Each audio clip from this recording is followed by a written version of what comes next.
korang mestinya datang daripada Ikali YouTube channel kan. Siapa yang belum ataupun siapa yang datang bukan daripada Ikali YouTube channel, you guys need to go to Ikali YouTube channel first. Sebab cerita patung yang aku nak cerita hari ni adalah kisah yang kedua. Jadi kisah yang pertama ada dekat Ikali YouTube channel, okay? Mana nak dapat diorang tanya? Lah, kau type je EYQALEE. So, jumpa right? Kau jangan tulis macam ni. So, kisah daripada aku pula. Ya, sila.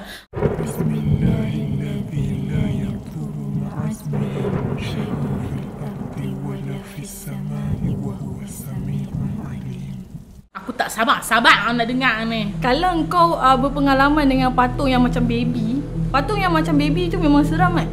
Cerita daripada Syed Ika tadi pun dah seram dengan baby bermanusia, baby macam manusia tu. Aku pun tak faham lah kenapa budak-budak suka main baby manusia tu.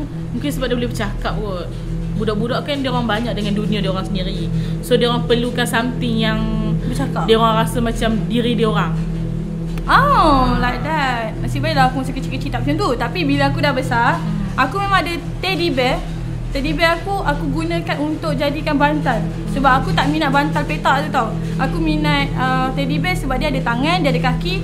So badan dia aku letak kepala, kaki dia aku buat peluk. Macam tu. So my mom dengan my father pun macam lepaskan lah. Sebab aku memang totally use the teddy bear for ni lah, tidur lah. Tak adalah aku buat hiasan. Okay. So cerita yang aku nak sampaikan dekat korang ni adalah daripada pengalaman kawan aku sendiri. Di mana this one girl, typical girl lah, yang memang jenis ada banyak patung. Dan patung tu sebagai hiasan pun ada. Okay. Sebab terlalu banyak dia anak seorang perempuan. And then dia ada seorang abang, so 2 orang. Okay. And then all the patung memang dalam bilik dia lah, bersepah lah dalam bilik dia. Tapi abang dia tak minat. Abang dia selalulah macam marah dia ataupun nasihatkan dia macam, semak lah patung kau ni.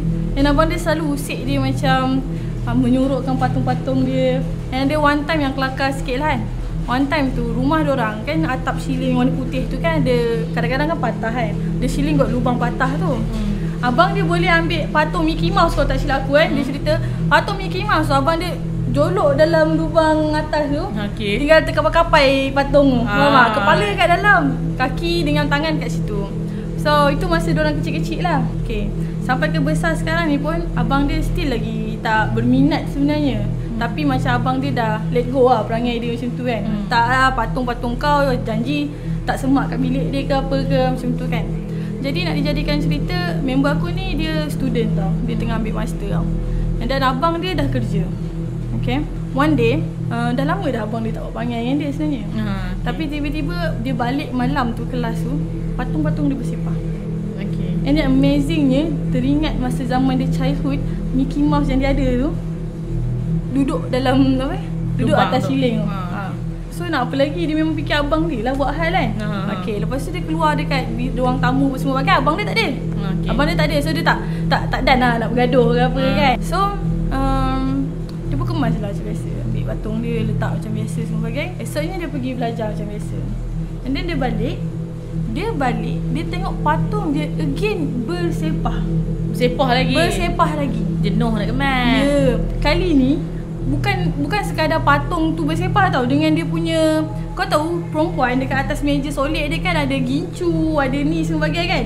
Kau tahu perfume dia jatuh bawah, pecah. Dia macam bengang lah kan, kenapa nak bersepahkan bilik dia sampai macam tu. So dia cari abang dia abang dia tak dekat rumah. Biasanya abang dia ni kerja shift malam. So dia kata minggu ni mesti dia shift malam. Sebab tu lah pagi-pagi dia boleh buat hal dengan aku.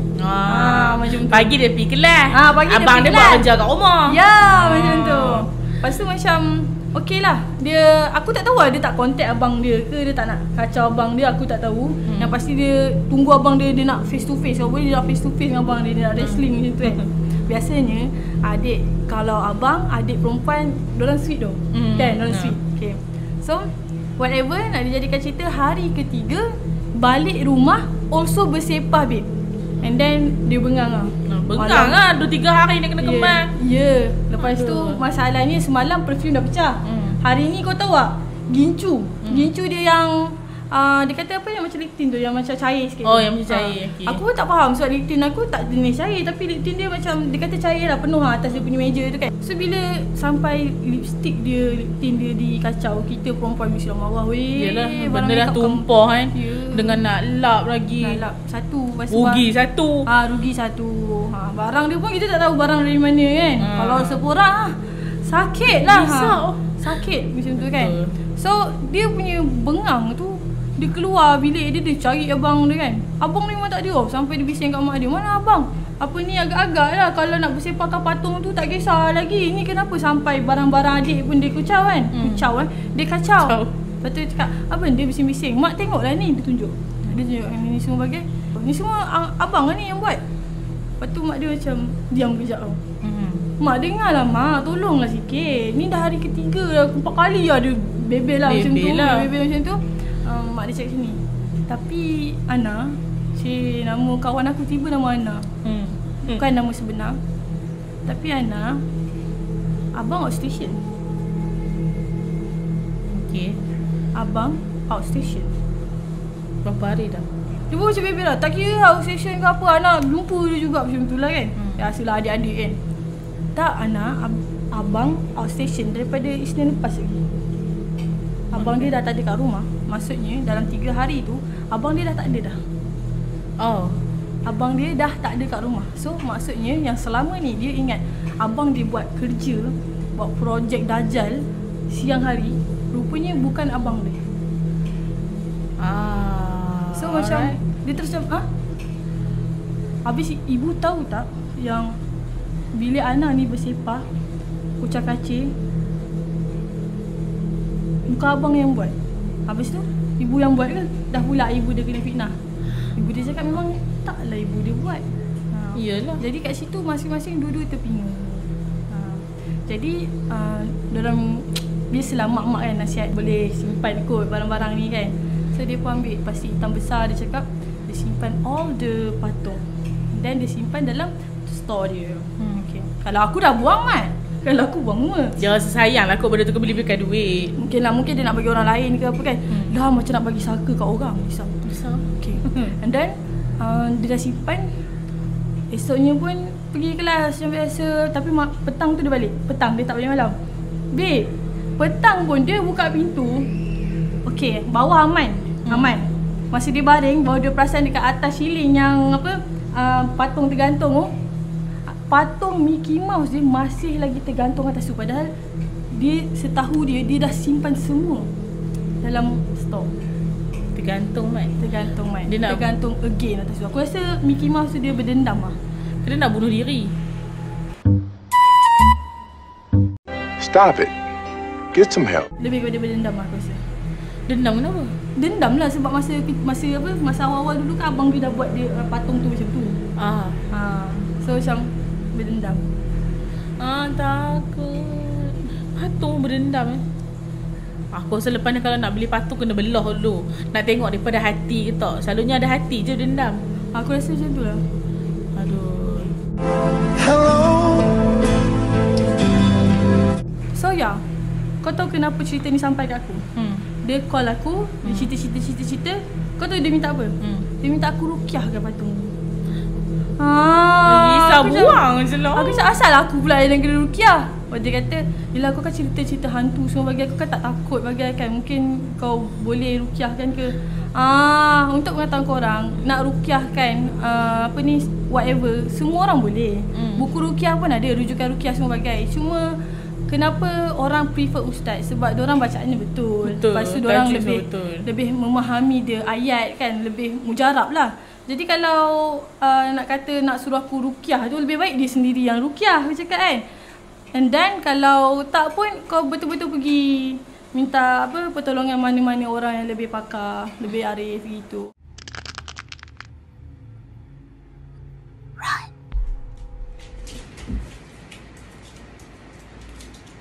Yolah. So, itulah kisah patung yang aku tak sangka pada zaman sekarang pun masih berlaku. Faham tak? So masa kecil-kecil yelah aku dengar. Ni aku dah besar, dah bak macam ni, still lagi dengar cerita macam tu. So guys, still relevan bukan kata apa. Adalah anasir luar boleh merasuki gitu. Kau ada patung ke dalam rumah? Tak ada. Patung bergerak je ada. Patung bergerak je ada, tak apa. Okay guys, itu saja daripada kami. Again aku cakap, yang baiknya datang daripada aku, yang buruk datang daripada Ika. Thank you. Bye.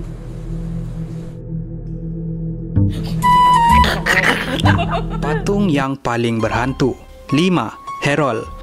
Kisah Herol bermula apabila patung tersebut dijual di pasar malam daripada penjual yang baru sahaja kematian anak. Menurut penjual tersebut, anaknya meninggal dunia kerana dibunuh oleh Herol. Walaupun telah diberikan amaran, masih ada juga yang berminat untuk memiliki Herol dan ia telah dibeli oleh seorang lelaki. Hanya 2 hari selepas itu, banyak malapetaka yang menimpa hidupnya. Bermula dengan kematian semua haiwan peliharaannya, kekasihnya meninggalkan dia dan dia mengalami sakit migrain yang kronik. Pada setiap malam pula, dia sering mendengar bunyi ketawa kanak-kanak kecil di dalam rumahnya. Apa yang paling menakutkan, apabila dia memegang patung tersebut, ada denyutan nadi di dada bagaikan seorang manusia. Patung Herol sekarang dimiliki oleh Anthony Koinata yang banyak menceritakan kisah Herol melalui saluran YouTube miliknya. 4. Okiku.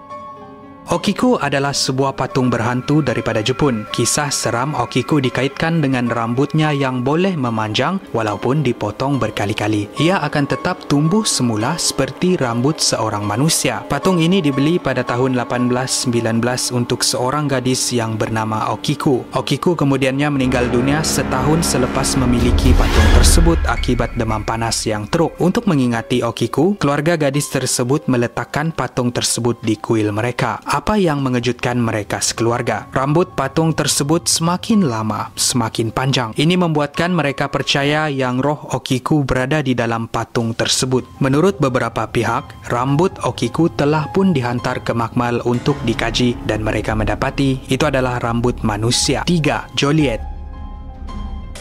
Ini adalah sebuah kisah melibatkan jiran yang cemburu dengan kebahagiaan sebuah keluarga. Patung ini diberikan kepada seorang wanita yang mengandung. Diberikan oleh jiran mereka. Kononnya sebagai satu hadiah untuk bayi mereka. Apa yang dia tidak tahu, patung tersebut adalah sebuah patung yang telah pun disihir. Malang bagi wanita tersebut, bayi yang dikandung meninggal dunia 3 hari selepas dia menerima patung tersebut. Selepas keguguran itu, keluarga malang tersebut sering mendengar tangisan kanak-kanak yang datang dari patung Juliet. Patung tersebut telah disimpan di kalangan keluarga mereka sehingga 4 generasi dan menurut legenda, sesiapa yang memiliki patung tersebut, bayi mereka akan meninggal 3 hari selepas dilahirkan. Sehingga hari ini, Juliet dikatakan masih lagi menangis.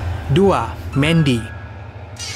Sesiapa yang memiliki Mandy akan diganggu dengan bunyi tangisan yang datang dari patung tersebut. Disebabkan pemilik asal tidak tahan untuk menyimpan Mandy, Mandy kemudiannya diberikan kepada museum di Kanada. Staf yang menjaga patung tersebut sering mendengar bunyi tangisan dan ketawa datang dari Mandy. Pada waktu malam, mereka akan mendengar bunyi tapak kaki, bunyi ketukan dari kotak kaca Mandy. Ada yang pernah mengaku pernah melihat Mandy bergerak dan mengelipkan mata. Mandy diletakkan jauh dari patung-patung yang lain kerana bila ada patung yang berada di sekelilingnya, patung tersebut akan pecah dan rosak. 1. Annabelle. Antara patung berhantu yang paling terkenal ialah Annabelle. Ia telah dipopularkan melalui filem hantu The Conjuring. Rupa sebenar patung Annabelle bukanlah seperti yang dipaparkan di dalam filem tersebut. Kisah Annabelle bermula pada tahun 1970 apabila ia diberikan kepada seorang jururawat sebagai hadiah. Apa yang menakutkan? Jururawat tersebut perasan yang Annabelle sering berpindah dari satu tempat ke satu tempat di dalam kawasan rumahnya. Ed dan Lorraine Warren memeriksa patung tersebut dan mengunci Annabelle di dalam sebuah kotak kaca kerana mereka percaya terdapat roh jahat yang menghantui patung Annabelle.